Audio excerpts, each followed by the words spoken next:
I called my parents to tell them my husband had died, but they said they were busy at my sister's birthday party.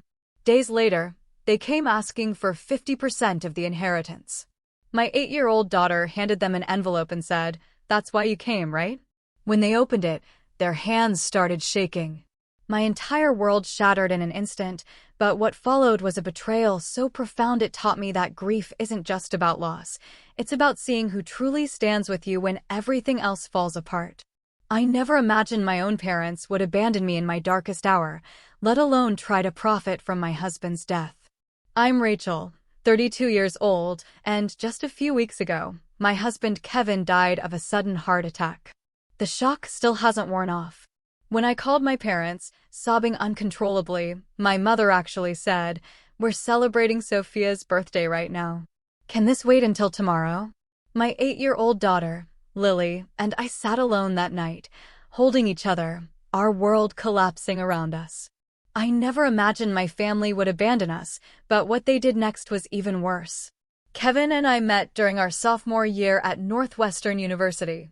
I was completely lost in economics, and he was the charming teaching assistant who always stayed after class, patiently helping me understand depreciation curves. His patience was the first thing I fell in love with, quickly followed by his infectious laugh and the way his eyes crinkled at the corners when he smiled. We dated through college, and he proposed on graduation day, hiding the ring in my diploma case. We married young, at 23, ignoring warnings from friends who said we should experience life before settling down. But Kevin was my life. He was the person I wanted to experience everything with. After finishing his MBA, Kevin landed a job at a prestigious financial advisory firm in Chicago. He worked his way up quickly, impressing clients with his honest approach and genuine care for their financial well-being.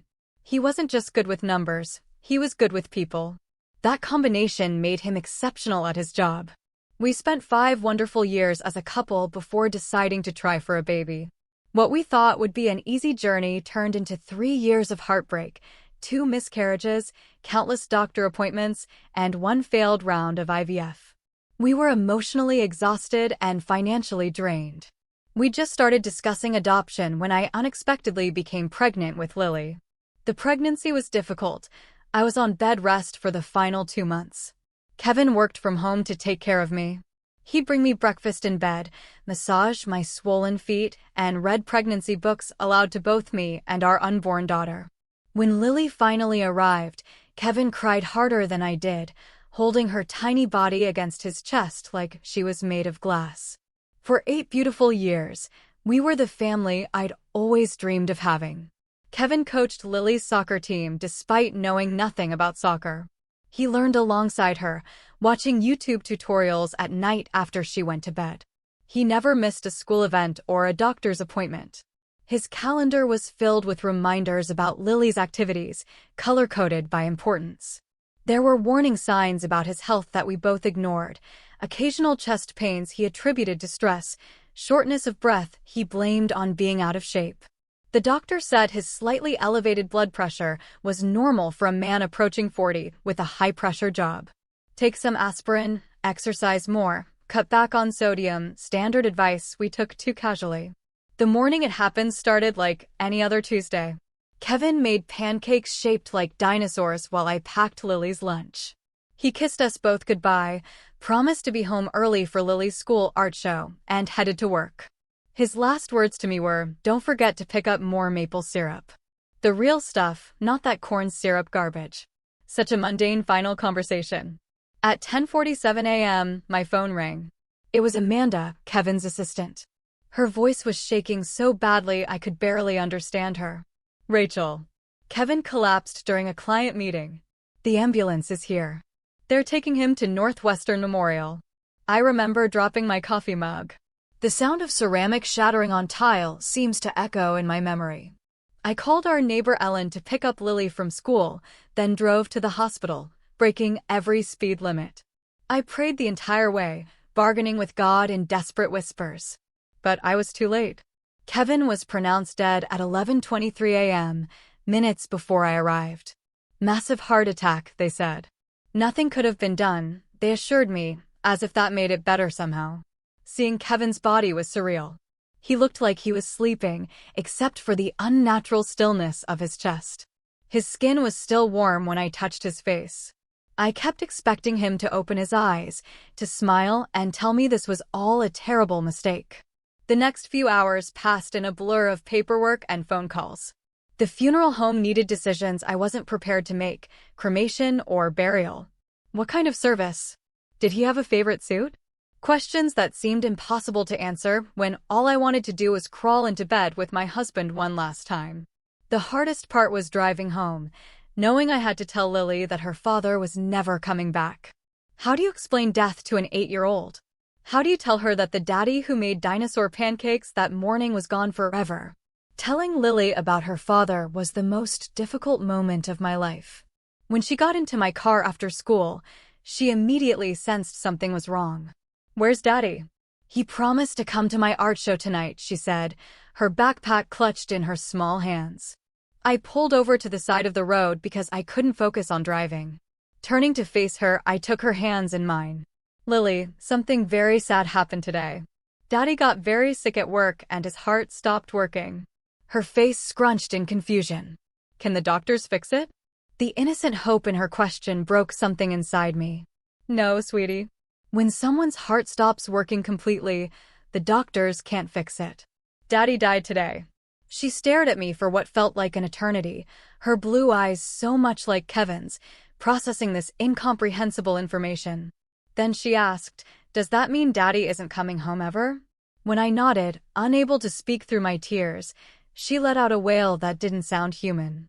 It was primal, the pure sound of a child's heart breaking. She threw herself into my arms, her small body shaking with sobs. "I want Daddy, please. I want my Daddy." There was nothing I could do but hold her and cry with her, parked on the side of the road as life continued all around us, oblivious to our shattered world. That evening, after I'd finally gotten Lily to sleep in my bed, clutching Kevin's unwashed t-shirt for comfort, the full weight of my loss hit me. I sat on the bathroom floor, door closed so Lily wouldn't hear, and broke down completely. The physical pain of grief was overwhelming, like being repeatedly punched in the chest. I couldn't breathe. I couldn't think. I needed my mom and dad. With shaking hands, I called my parents. They'd been married for 40 years, had weathered losses together. Surely they would know what to say, how to help me through this impossible time. My mother answered on the 5th ring, the sound of laughter and music in the background. "Rachel, can I call you back? We're in the middle of Sophia's birthday dinner."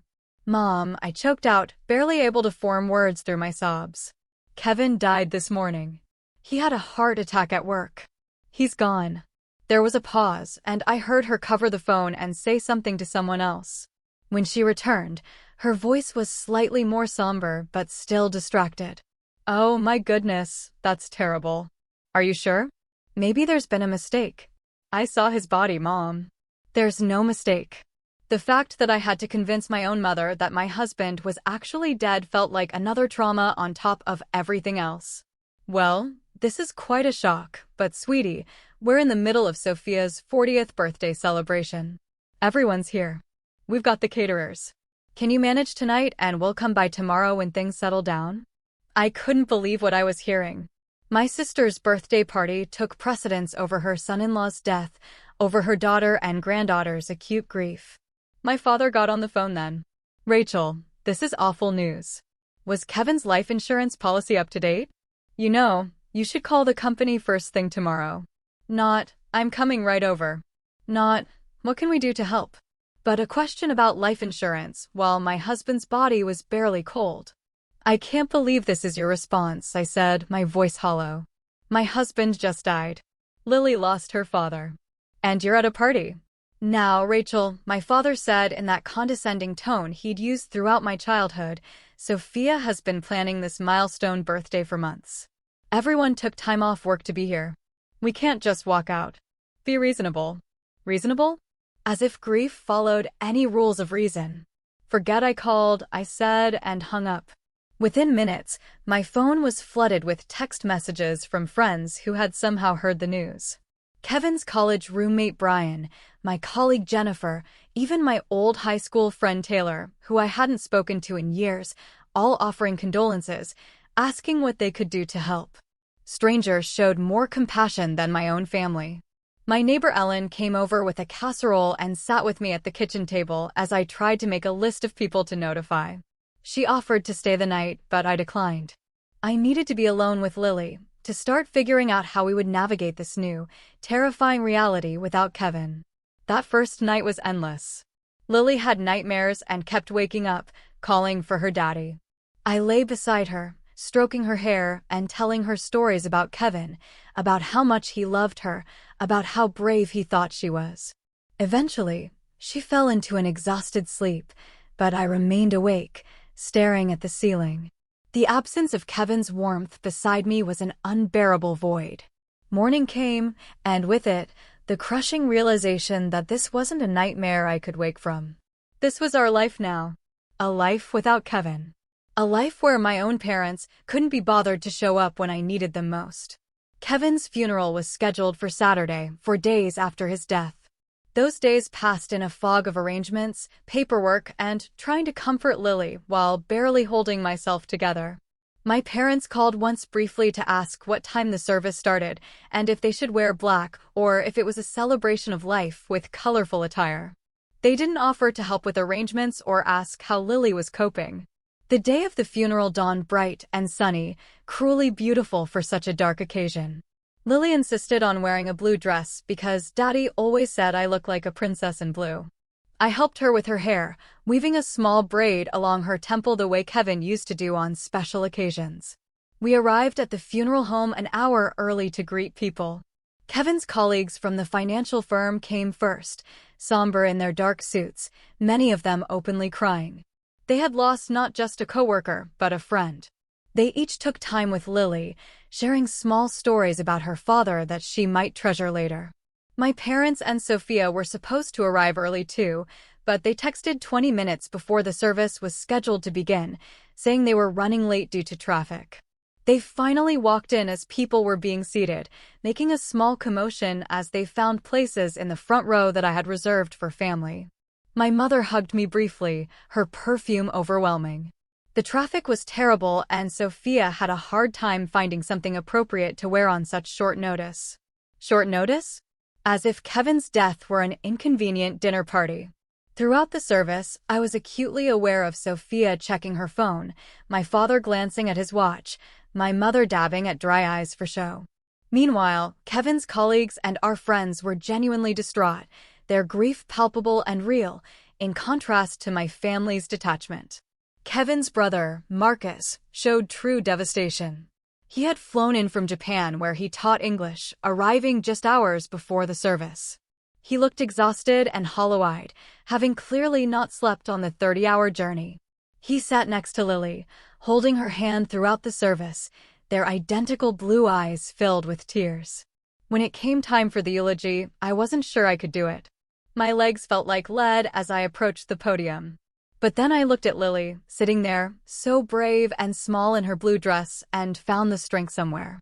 I spoke about Kevin's kindness, his integrity, his boundless love for his daughter. I spoke about his terrible jokes that made us groan and laugh at the same time, about his irrational hatred of cilantro and his passionate defense of proper maple syrup, about the way he always put family first.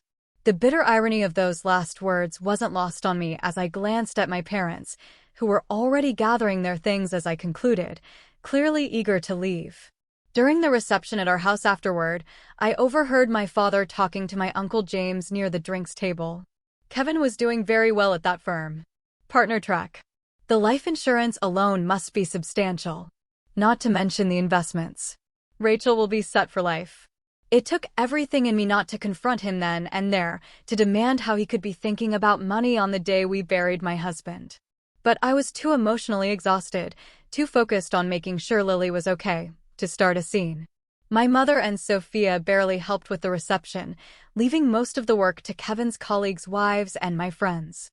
They sat in the living room, accepting condolences as if they were the primary mourners, while I moved through my own home like a ghost, mechanically thanking people for coming, accepting casseroles I would never eat. Meanwhile, Kevin's parents, though devastated by the loss of their only son, were models of genuine support. His mother, Diana, took over caring for Lily during the reception, making sure she ate and protecting her from well-meaning but overwhelming guests. His father, Robert, quietly organized the cleanup afterward, staying until the last guest had left. The contrast between Kevin's family and my own was stark and painful. As I watched my in-laws support each other in their grief, while also finding strength to support me and Lily, I felt the absence of that same love from my own parents like a physical wound. Kevin's will had been mentioned briefly during a conversation with the funeral director, but I couldn't bear to think about legal matters yet. Thomas, Kevin's friend from law school who had handled our estate planning, gently suggested we wait a week or two before discussing the details. "There's no rush," he assured me. "Everything is in order, and you and Lily are well provided for." Kevin made sure of that. As the house finally emptied of guests, my parents and Sophia made quick excuses about getting on the road before dark. They left with perfunctory hugs and promises to call soon. They didn't offer to stay and help clean up. Didn't ask if Lily and I wanted company.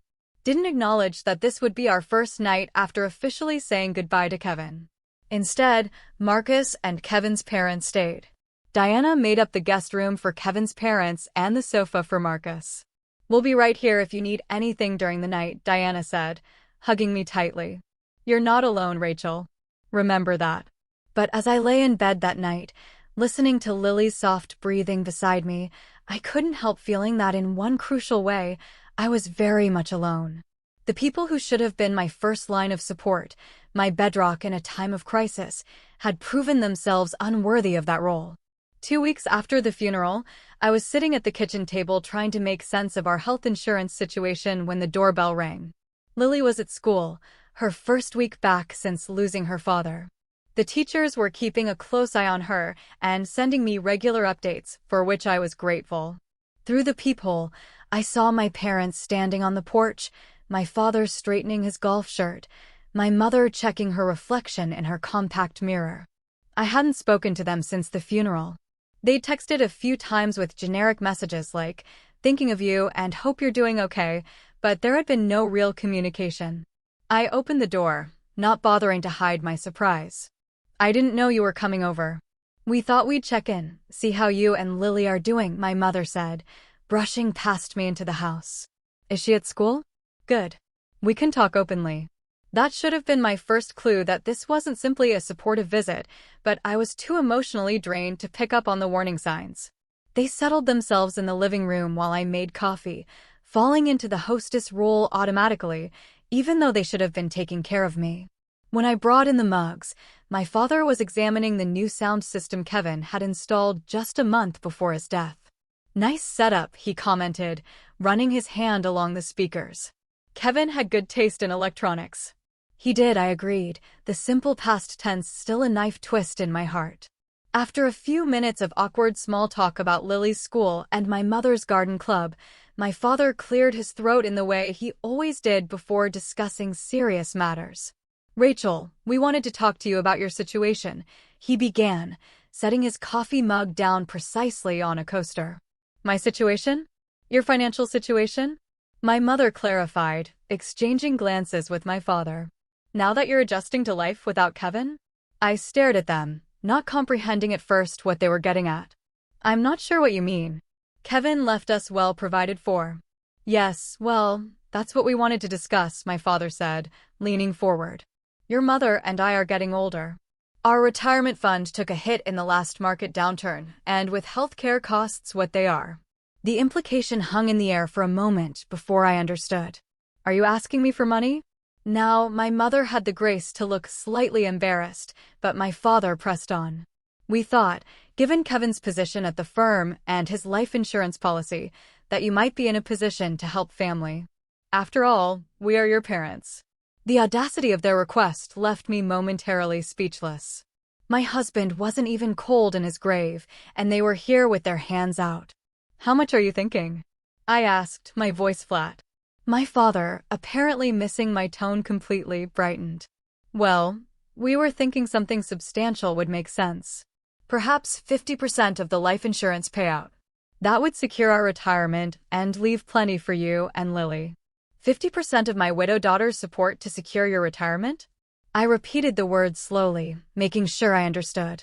The daughter you couldn't be bothered to comfort when her husband died because you were at a birthday party? My mother flinched, but my father remained unperturbed. Now, Rachel, there's no need to be emotional about this. It's just practical financial planning. And we did come to the funeral. How generous of you to attend my husband's funeral, I said, my voice dripping with sarcasm. We raised you, Rachel, my mother interjected. We paid for your college education. We helped with the down payment on your first house. I think we deserve some consideration now that you've come into money. Come into money? My husband died. I was shouting now, all the hurt and rage of the past 2 weeks boiling over. I didn't win the lottery. I lost the love of my life, the father of my child, and you're treating it like I hit some financial jackpot. My father's expression hardened. There's no need to be dramatic. Kevin knew the risks with his heart condition. He should have taken better care of himself. And now that he's gone, it's just practical to discuss how his assets should be distributed. Family should help family. In that moment, as my father casually blamed Kevin for his own death while simultaneously trying to profit from it, something snapped inside me. The grief that had left me passive and numb for 2 weeks suddenly crystallized into razor-sharp clarity. Get out, I said quietly. Rachel, be reasonable, my mother began. Get out of my house. I screamed, the force of my anger physically propelling me to my feet. How dare you come here asking for Kevin's money? How dare you blame him for dying? He was worth 100 of you, and you couldn't even be bothered to comfort your own daughter when she was breaking apart. My parents looked genuinely shocked at my outburst. They had never seen me truly angry before, having raised me to be accommodating, to avoid conflict, to be the good daughter, while Sophia got to be the demanding one. We're only asking for what's fair, my father said stiffly, standing up. We're your parents, Rachel. We deserve respect. Respect is earned, I replied, my voice shaking. And you've earned none. Now get out before Lily comes home, and here's what kind of people her grandparents really are. They left in a huff, my mother making noises about me being ungrateful and my father muttering about reconsidering our relationship. I closed the door behind them and sank to the floor, trembling with rage and hurt. Later that afternoon, when I picked Lily up from school, she seemed more withdrawn than usual. In the car, she finally spoke up. Mommy, why were Grandma and Grandpa at our house today? My heart sank. Did you see them? She nodded. Mrs. Wilson let me go to the bathroom during math, and I saw their car from the school window. Did they bring something for us? The innocent question broke my heart anew. No, sweetie. They just came to talk to me about some grown-up things. Did they ask about Daddy's money? She asked, surprising me. With her perception. What makes you say that? Lily looked down at her hands. I heard Grandpa at the funeral telling Uncle James that we would get lots of money because Daddy died. Is that true? That my 8-year-old daughter had overheard such a conversation made me physically ill. Lily, your daddy made sure we would be taken care of, yes. But money doesn't make up for not having him here with us, she nodded sagely. I would give all the money in the world to have Daddy back. Me too, baby, I whispered. Me too.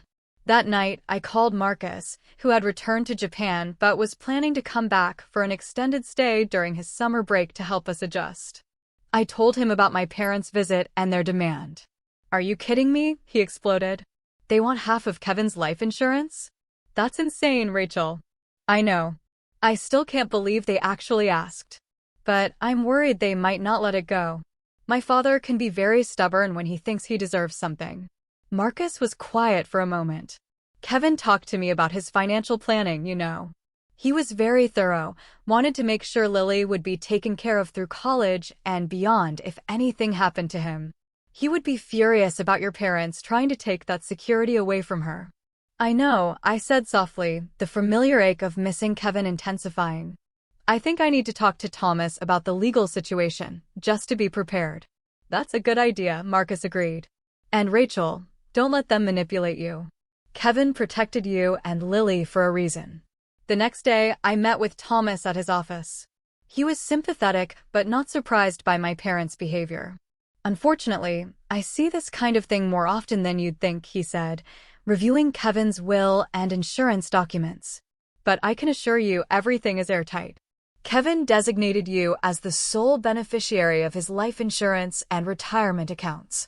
Your parents have absolutely no legal claim to any of it. Could they contest the will? I asked, worried. Thomas shook his head. The will is clear and properly executed. And even if they tried, they have no grounds. Kevin was of sound mind, and parents have no automatic right to inherit from adult children, especially when there's a spouse and child. That reassurance should have made me feel better, but as I left Thomas's office, my phone buzzed with a string of text messages from my parents and, surprisingly, from Sophia. From my father, "We need to discuss this situation like adults. Call me." From my mother, "I raised you better than this, Rachel. Family comes first." From Sophia, "You've always been selfish, but this is low even for you. Mom and Dad deserve better." The hypocrisy of Sophia, who had barely looked up from her phone during Kevin's funeral, accusing me of being selfish, was almost laughable. Almost, if it weren't so painful. That evening, as Lily and I were eating dinner, my father called. When I didn't answer, he left a voicemail demanding a family meeting at their house on Sunday afternoon. "This concerns all of us, Rachel. Be there at 2. Bring Lily." I set the phone down, my appetite gone. Involving Lily in this ugly situation was the last thing I wanted.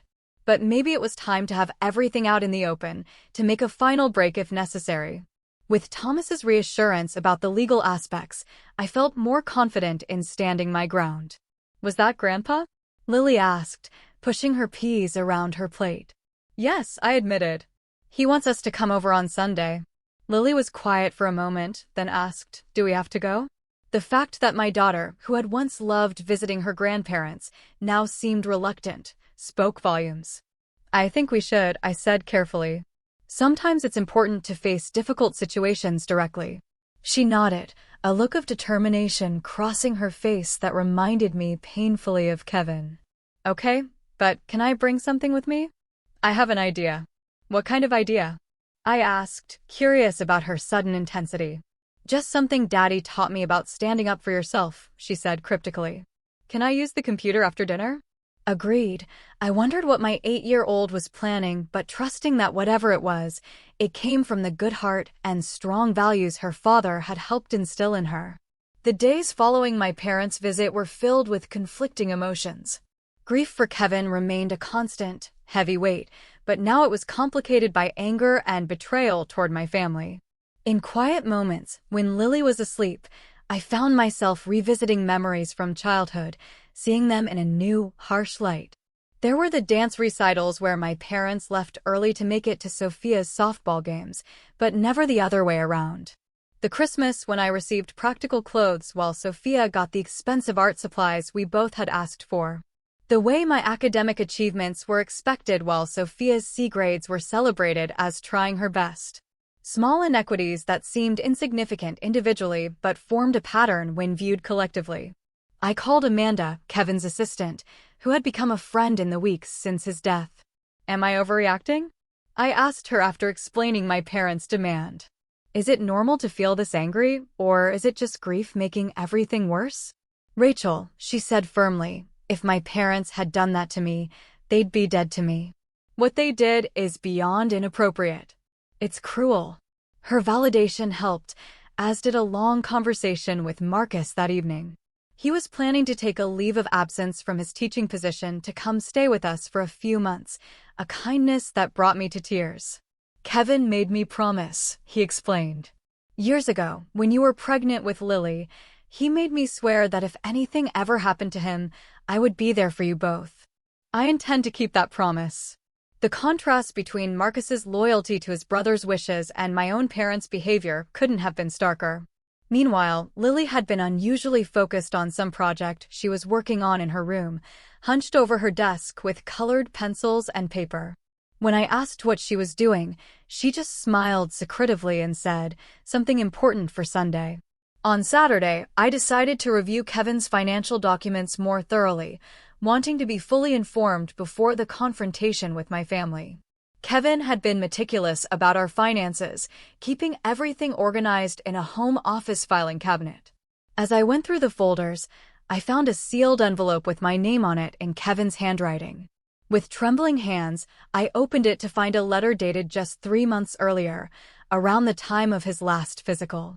My dearest Rachel, it began, if you're reading this, it means the doctor's concerns about my heart were more serious than I let on. I didn't want to worry you, but I've updated our will and insurance policies just in case. Everything goes to you, with provisions for Lily's education and future.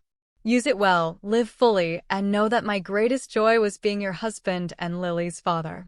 I broke down sobbing, both devastated that he had kept his health concerns from me and deeply moved by his foresight and care. Kevin had known there was a risk and had prepared for it while trying to spare me the worry. It was so typically him, both frustrating and loving in equal measure. The letter continued with specific instructions about the insurance policies and investments, but also included a paragraph that caught my attention. I've set up a separate trust for Lily that can't be accessed until she's 25, except for education expenses. This is important, Rachel. Your father has approached me twice about investment opportunities that were thinly veiled requests for money.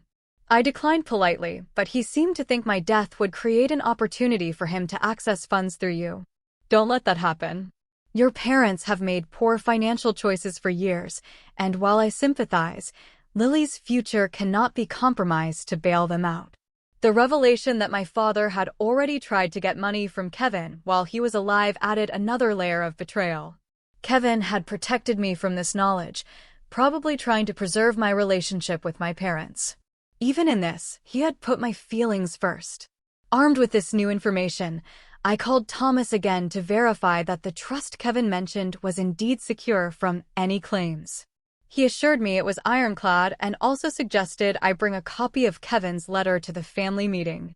It's not legally necessary, he explained, but it might be useful to have Kevin's explicit wishes documented if they try to pressure you emotionally. Sunday morning arrived with a sense of impending confrontation. Lily was unusually quiet as we got dressed, but there was a determined set to her small shoulders that reminded me of Kevin before an important client meeting. Are you sure you want to come? I asked her one last time as we prepared to leave. You could stay with Ellen instead. She shook her head firmly. I need to be there, Mom. For Daddy. On the drive to my parents' house, Lily clutched a manila envelope to her chest, still refusing to tell me exactly what was inside. It's a message from me and Daddy, was all she would say. As we pulled into the driveway of the suburban home where I'd grown up, I noticed several cars I recognized as belonging to my aunts and uncles. My parents had apparently invited an audience, perhaps thinking I would be less likely to refuse them in front of extended family. Ready? I asked Lily, my hand on the ignition. She nodded, her face solemn beyond her years. I'm ready, Mom. Don't worry. We walked to the front door hand in hand, both of us drawing strength from the other. Before I could ring the bell, the door swung open to reveal my mother, dressed formally as if for church, her face set in a practiced expression of concern. Rachel, Lily, come in. Everyone's waiting in the living room. We followed her through the familiar hallway into the large living room where I'd spent countless childhood Christmases and birthdays. Now it felt like walking into an ambush. My father sat in his recliner, positioned like a judge presiding over a court. Sophia was perched on the arm of the sofa, scrolling through her phone. Around the room sat my Aunt Rita, Uncle James, and my father's brother Terry with his wife Barbara. Thank you for coming, my father said formally, as if this were a business meeting rather than a family gathering. We have important matters to discuss. I remained standing, keeping Lily close to my side. Before we start, I want to be clear that whatever you have to say, you can say in front of Lily. She has a right to know what's happening in her family. My mother frowned. Rachel, this is hardly appropriate conversation for a child. If it's not appropriate for her to hear, then it's not appropriate for you to be asking, I replied evenly. This concerns her future too. My father cleared his throat. Fine. We'll get right to the point. Your mother and I have been discussing the family financial situation. As you know, we helped you considerably throughout your life, from college tuition to the down payment on your first house. I bit back the retort that they had paid half as much for my education as they had for Sophia's art school, which she never completed. This wasn't the time for old grievances. We believe, he continued, that given the substantial windfall you've received from Kevin's passing, it's only fair that you assist the family in return. We're proposing a distribution that would secure our retirement and also provide some assistance to Sophia, who, as you know, has struggled financially as an artist. Sophia looked up from her phone long enough to give me a smug smile, as if my husband's death were some cosmic balancing of the scales between us. I've prepared a breakdown of what we consider a fair distribution, my father said, passing me a printed document. As you'll see, we're suggesting 50% of the life insurance proceeds be directed to your mother and me, with an additional 15% allocated to Sophia. I scanned the document, which detailed not just percentages, but actual dollar amounts. They had somehow discovered the exact value of Kevin's life insurance policy, likely through my Uncle James, who worked in the insurance industry. You want 65% of the money that's meant to secure my daughter's future after losing her father? I stated flatly. Money that Kevin earned and specifically designated for us? Family takes care of family, Rachel, my mother interjected. Your father and I are getting older, our medical expenses are increasing, and you have to think about the bigger picture. The bigger picture? I repeated. Like how you couldn't be bothered to leave Sophia's birthday party when my husband died. That bigger picture. Uncomfortable silence fell over the room. My Aunt Rita shifted in her seat, looking embarrassed. At least someone had the decency to recognize how inappropriate this all was. Now, Rachel, my father said in his patronizing tone, we've apologized for that unfortunate timing. But you have to understand, we had guests from out of town, we couldn't just leave. Actually, you could have, I replied. You chose not to. This isn't productive, Sophia cut in. The point is, you're suddenly rich while the rest of us are struggling. Mom and Dad sacrificed for you your whole life. They deserve security in their old age. And what about Lily's security? I asked, my voice rising despite my efforts to stay calm. Do you think Kevin died so that you could buy a new car or go on cruises? That money is for his daughter's future. My father stood up, his face reddening. Now you listen here. We are your parents. We raised you, fed you, clothed you. You owe us respect and consideration. Respect? I laughed bitterly. You haven't shown me or Lily an ounce of respect or genuine concern since Kevin died. All you care about is what you can get from us. That's not true, my mother protested weakly. We care about you, Rachel. We're just trying to be practical. Practical would be asking how your granddaughter is coping with losing her father. Practical would be offering to help with meals or housework or emotional support. Not this. This vulture behavior. The room fell silent again. My Uncle Terry looked uncomfortably at the floor while his wife Barbara glared at my father, clearly as appalled as I was. Into this tense silence, Lily suddenly stepped forward, still clutching her envelope. I have something to say, she announced in a clear, strong voice that startled everyone. My mother attempted a condescending smile. Sweetie, the adults are talking about important things right now. Lily stood her ground, channeling Kevin's quiet confidence. This is important too. It's about my daddy and what he would want. All eyes turned to her, this small figure standing so bravely in the center of adult conflict. Even Sophia put down her phone. Daddy taught me that when people show you who they really are, you should believe them, Lily said, her voice only slightly trembling. And when people only come around when they want something, they're not really family. She turned to face my parents directly. You didn't come to see us when Daddy died. You didn't help Mom when she was crying every night. You didn't ask me if I was okay or if I needed anything. You only came when you wanted money. The raw truth from an 8-year-old's mouth seemed to land differently than when I had said similar things. My mother's carefully composed face crumpled slightly, while my father seemed at a loss for words. Lily opened her envelope and pulled out a sheet of paper. I made something for you because I know that's why you really came to see us. She walked over and handed the paper to my father. It was a child's drawing, but as I glimpsed it over his shoulder, I saw it was designed to look like an invoice. At the top, in Lily's careful handwriting, it read, "For real love and support." Listed below were items like being there when daddy died, $0, not provided, helping mom when she was sad, $0, not provided, hugging me when I cried for daddy, $0, not provided. At the bottom, it declared, being real grandparents, priceless, but not paid. Then, beneath that, a total, $0. That's why you came, right? For money. This is what you earned. The silence in the room was absolute. My father's hands trembled as he held the paper. My mother began to cry, whether from shame or manipulation, I couldn't tell. Sophia stared at Lily with an expression of shock, as if seeing her niece for the first time.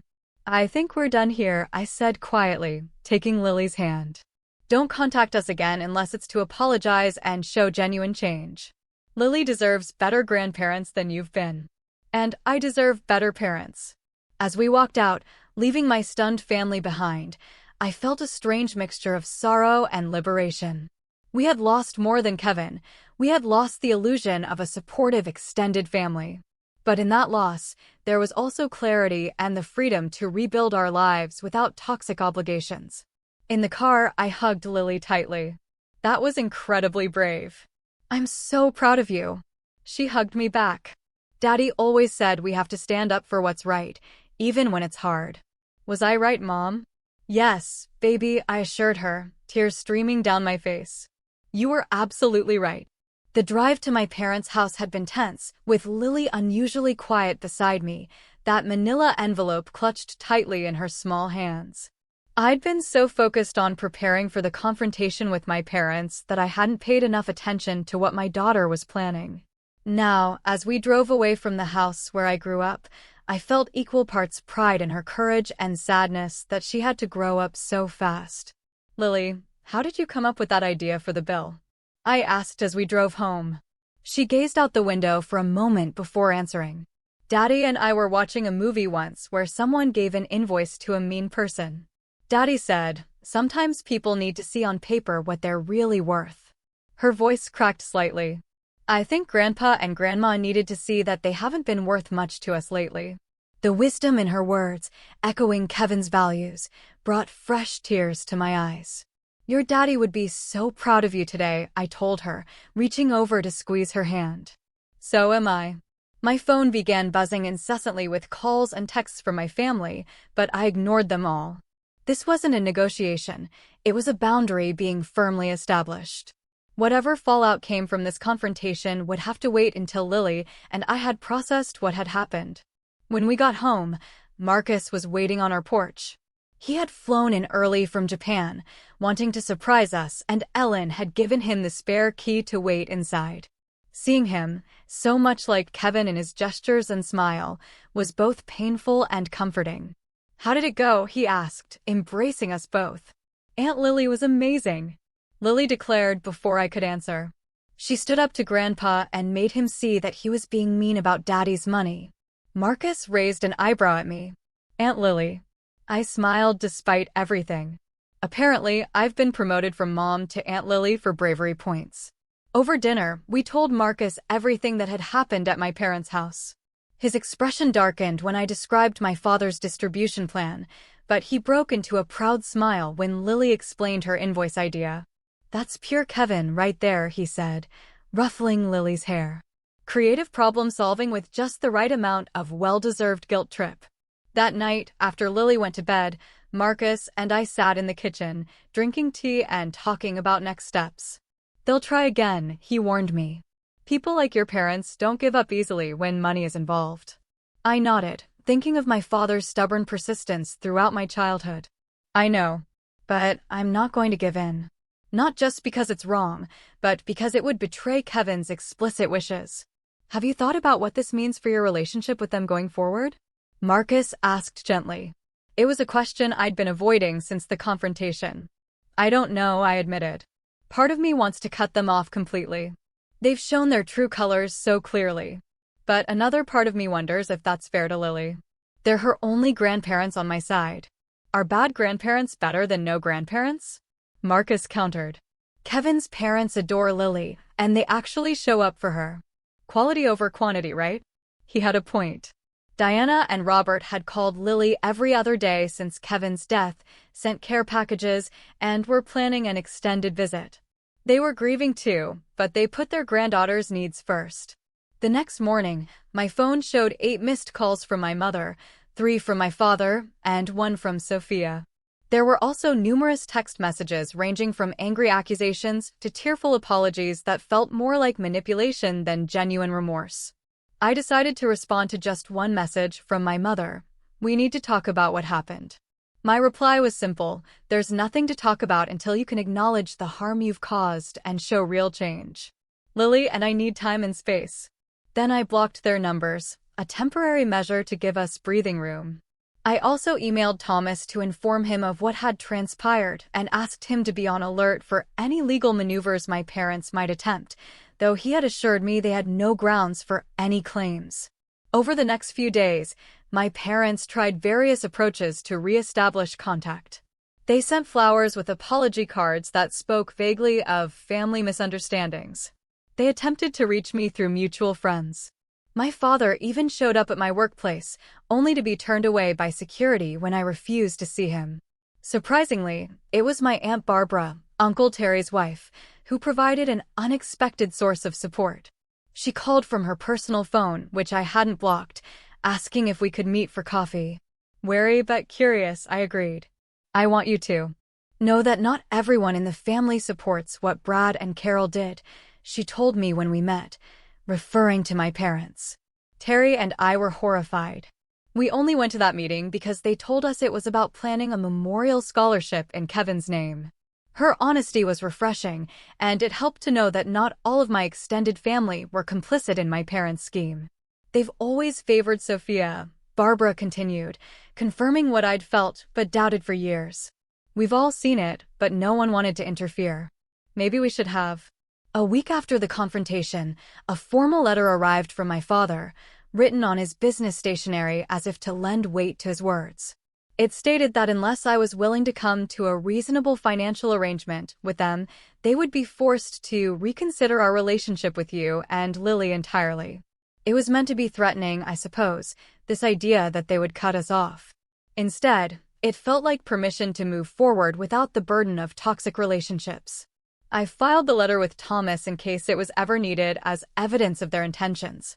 2 weeks after our confrontation, my mother tried a new tactic, showing up at Lily's school at pickup time. Fortunately, I had already informed the school about the situation, and they called me immediately. By the time I arrived, the principal had politely but firmly asked my mother to leave, reminding her that only authorized individuals could interact with students. Standing in the school parking lot, my mother looked smaller somehow, less imposing than she had throughout my childhood. "You're turning everyone against us," she accused when she saw me. "No, Mom, your own actions are doing that," I replied evenly. "Please don't come to Lily's school again. If you want to rebuild a relationship with us, it needs to start with respect for our boundaries. We're your parents," she protested, tears forming in her eyes. "You can't just cut us out of your life." "I'm not cutting you out," I clarified. "I'm asking you to step back and reconsider how you want to be part of our lives. Do you want to be the grandparents who support and love Lily unconditionally, or the ones who saw her father's death as a financial opportunity? The choice is yours, but there are consequences either way." She didn't have an answer for that, and we parted without resolution. It was the last direct contact I had with either of my parents for nearly 2 months. During that time, I focused on Lily, on starting to build our new normal without Kevin, but with the support of those who truly cared for us. Marcus stayed with us for 3 months, his presence a daily reminder of Kevin in the best possible way. He taught Lily to play chess, something Kevin had planned to do. He helped me sort through Kevin's belongings when I was finally ready, sharing stories and memories that made the painful task bearable. Kevin's parents visited for extended periods, filling our home with warmth and genuine love. Diana taught Lily to bake Kevin's favorite cookies, maintaining a connection to her father through shared activities. Robert took her fishing, patiently showing her how to tie the knots Kevin had learned from him decades earlier. Meanwhile, news of my parents' behavior spread through the family grapevine. Aunt Rita called to apologize for her presence at the ambush, explaining that she'd been told it was a gathering to discuss supporting us. Uncle James, who had initially seemed aligned with my father, sent a card expressing his regret for not speaking up during the confrontation. Even Sophia eventually sent an email that, while stopping short of a full apology, acknowledged that the timing of their financial requests had been insensitive. It wasn't much, but it was the first time in our adult lives that she had conceded any wrongdoing. 3 months after Kevin's death, on what would have been our 13th wedding anniversary, I received another letter from my parents. This one came in a plain envelope, handwritten rather than typed on business letterhead. It was the first communication from them that felt potentially genuine. Dear Rachel and Lily, it began. We've spent these past weeks reflecting on our behavior and the pain we've caused you during an already unbearable time of loss. There are no excuses for what we did. We allowed greed and self-interest to override our love and responsibility as parents and grandparents. We failed you both, and we failed Kevin's memory. The letter continued with specific acknowledgments of their actions, from missing the funeral to the attempted financial grab, without the vague language of their previous apologies. They didn't ask for forgiveness or for contact to be resumed, only expressed hope that someday we might have the opportunity to demonstrate through actions, not words, that we can change. I read the letter several times, trying to gauge its sincerity.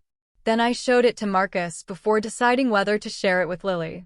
It seems different from their other attempts, he observed cautiously. Less manipulative, more accountable. But ultimately, it's your call whether to believe it. I tucked the letter away, not yet ready to make a decision about how or whether to respond. The wound was still too fresh, the betrayal too profound. Time would tell if their remorse was genuine or just another strategy. For now, Lily and I were focusing on healing, on building our life without Kevin, but with his values and love as our foundation. Whatever happened with my parents would be determined by their actions going forward, not by promises or apologies, however well-crafted. As Marcus prepared to return to Japan, with plans to visit again soon, he helped me organize a memorial gathering on Kevin's birthday. Unlike the funeral, which had been somber and formal, this was a celebration of Kevin's life, held in our backyard with his favorite barbecue food and music. Friends and colleagues shared funny stories about Kevin. His parents brought photo albums from his childhood. Lily presented a memory book she had created, filled with ticket stubs, notes, and mementos of activities with her father. Notably absent were my parents and Sophia, who had not been invited. It was a boundary I needed to maintain for now, creating a safe space for grief and remembrance without the tension their presence would bring. As the gathering wound down and guests began to leave, Lily tugged at my sleeve. "Mom, can we invite Grandma and Grandpa next time?" she asked quietly. "Which grandparents, sweetie?" I asked, though I knew who she meant. "Mom's parents," she clarified. "The ones who asked for money. I think Daddy would want us to give them another chance if they're really sorry." Her compassion, so like Kevin's, brought tears to my eyes. "We'll see," I promised her. "If they show us they've really changed, maybe next time." It wasn't forgiveness exactly, not yet, but it was an opening. A possibility that the future might include some form of reconciliation. For now, that was enough. The envelope confrontation marked a turning point in our lives. In the immediate aftermath, the division in my extended family was stark and painful. Some relatives sided firmly with my parents, viewing me as the ungrateful daughter who refused to help family. Others recognized the inappropriate nature of my parents' demands and offered quiet support. My Aunt Barbara became an unexpected ally, calling regularly to check on Lily and me and occasionally passing along family news without pressure or judgment. Uncle Terry, though less demonstrative, showed his support by sending Lily books and science kits, remembering her interests in a way my parents rarely had. The most surprising reaction came from my cousin Jennifer, Sophia's daughter, who was in her early 20s. She reached out via email about a month after the confrontation. "I've always seen how differently Grandma and Grandpa treated you compared to Mom," she wrote. "What they did after Kevin died was inexcusable, and I want you to know that not everyone in the family thinks you're wrong for standing your ground." Her message meant more than she could know, validation from an unexpected source that I wasn't crazy or selfish for protecting Lily's future. My parents' initial reaction to being cut off was a campaign of manipulation. They enlisted family members to plead their case, sent guilt-inducing emails, and even attempted to use Lily's school as a point of contact. When these efforts failed, they shifted tactics to more direct threats, suggesting they might contest the will despite having no legal grounds to do so. Thomas, Kevin's lawyer friend, responded to these threats with a firmly worded legal letter outlining the baselessness of any potential claims and the possible consequences of harassment. After that, the direct pressure eased, though the emotional fallout continued. Throughout this difficult period, I was surprised by how many people stepped forward to support us. Kevin's colleagues established a college fund for Lily, separate from what Kevin had already arranged. My neighbor Ellen, a retired teacher, helped Lily with homework when grief made concentration difficult. Even my boss at the architectural firm where I worked as an office manager showed unexpected compassion, allowing me flexible hours to attend grief counseling with Lily. 6 months after Kevin's death, Marcus returned for another extended visit, this time with news. "I'm transferring to the university here," he announced over dinner one night. "I've been offered a position in the linguistics department starting next semester." "You're moving back to the States?" I asked, surprised.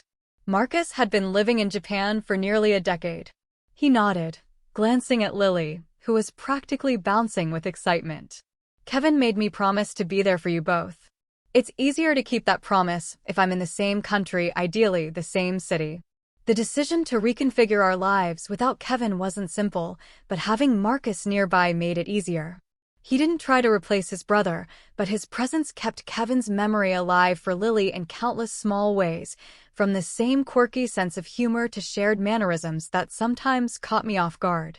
On Lily's 9th birthday, 4 months after the confrontation with my parents, I received another letter from them.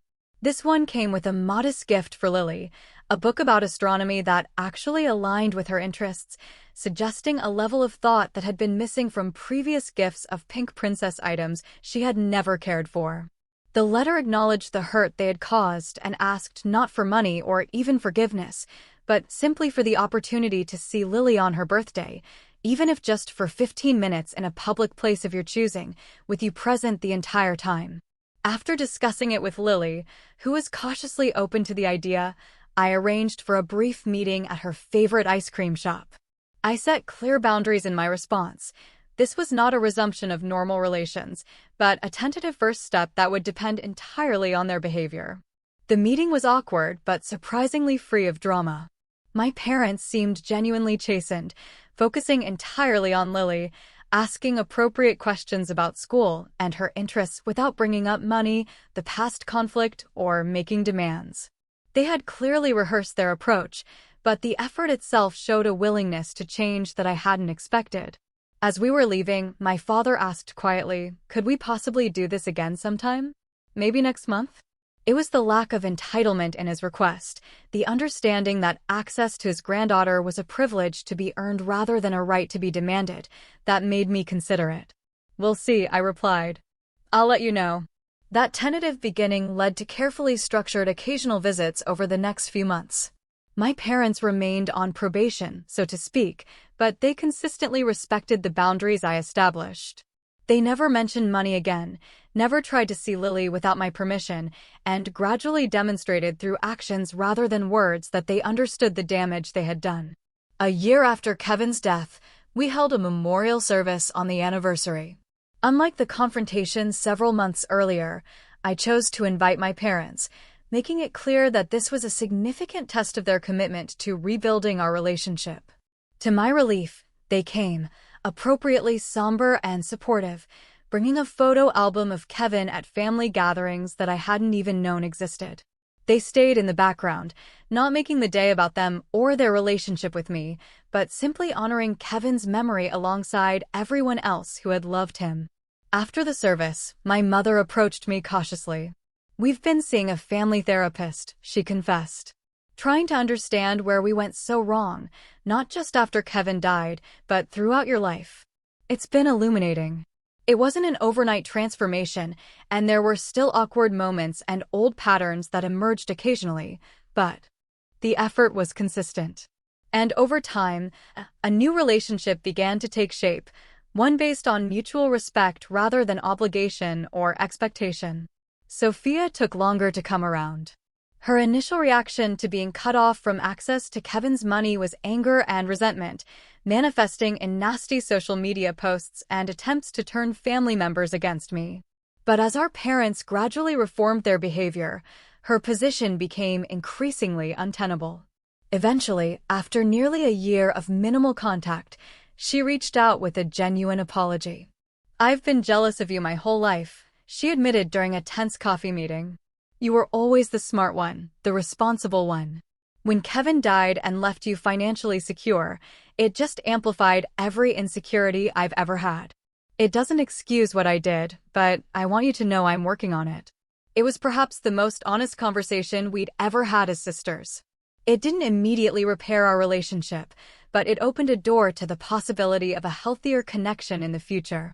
As for Lily and me, the journey through grief was ongoing but evolving. The sharp, constant pain of early loss gradually transformed into something more manageable, a sadness that could coexist with moments of joy and hope. Lily still had nights when she cried for her father, but she also had days filled with laughter and normal 9-year-old concerns. With Thomas's help, I established a foundation in Kevin's name that provided financial education for underserved communities, something he had been passionate about. Running the foundation gave me purpose beyond surviving day-to-day and connected me with people who shared Kevin's values. On the second anniversary of Kevin's death, I took Lily to his favorite spot by the lake. We sat on a bench, watching the water, remembering him together. "Mom," Lily said thoughtfully, "I think the envelope I gave Grandpa and Grandma helped them." "What makes you say that?" I asked.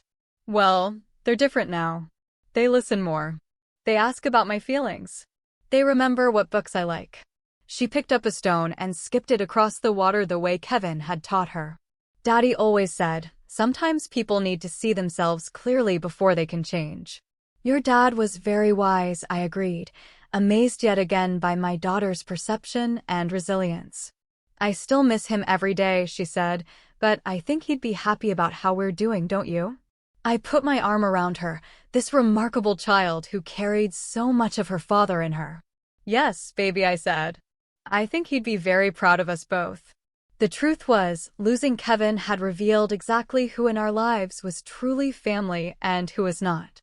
Some relationships had been irreparably damaged, while others had deepened in ways I never expected. New connections had formed, creating a support system built on genuine care rather than obligation. My parents were now cautious figures in our lives, working to earn back trust one respectful interaction at a time. Marcus had become a constant, loving presence, an uncle who took his role seriously. Kevin's parents remained devoted grandparents, their love for Lily a direct extension of their love for their son. And Lily and I had each other, bonded not just by grief, but by our shared experience of standing up for ourselves and discovering our own strength in the process. The inheritance that my parents had so coveted went untouched, except for living expenses and Lily's education fund. The material security Kevin provided was valuable, but his true legacy was in the values he instilled in us, the courage he inspired, and the love that continued to guide our choices. As we walked back from the lake that day, Lily slipped her hand into mine. "I think the best way to remember Daddy is to be kind but strong, like he was," she said. "To help people but not let them take advantage." "That's exactly right," I agreed, squeezing her hand. "That's how we honor him every day." The journey of grief isn't linear, and healing doesn't mean forgetting. There are still days when the absence of Kevin feels like a physical wound, when I reach for him in my sleep or start to tell him something before remembering he isn't there. But those moments no longer define our lives. Instead, we've learned to carry him with us in the choices we make, the boundaries we maintain, and the love we continue to share. The family that emerged from our loss isn't the one I expected to have, but it's built on a foundation of genuine care and respect, stronger for having been tested. If you've ever experienced family betrayal during grief, or had to stand up for yourself against those who should have supported you, I hope our story reminds you that you're not alone. Sometimes the most difficult boundaries to establish are with the people we've been taught all our lives to accommodate. But protecting yourself and those who depend on you isn't selfish. It's necessary.